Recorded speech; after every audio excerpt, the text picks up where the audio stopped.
ایستا دیدی اینها زنهایی هستند که در خانه نشسته پول کار میکنند.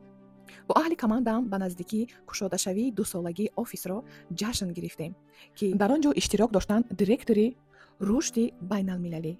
در اینجا چطور مقصد گذاشتن و به مقصد رسیدن را به ما خوب آموختند. من به زنها یاردم میدهم که آنلاین پول کار کنند، از درآمدی نو به درآمدی خوب برآیند. با من زنهای کار میکنند که میخواهند درآمد داشته باشند و زندگیشان را خوب کنند.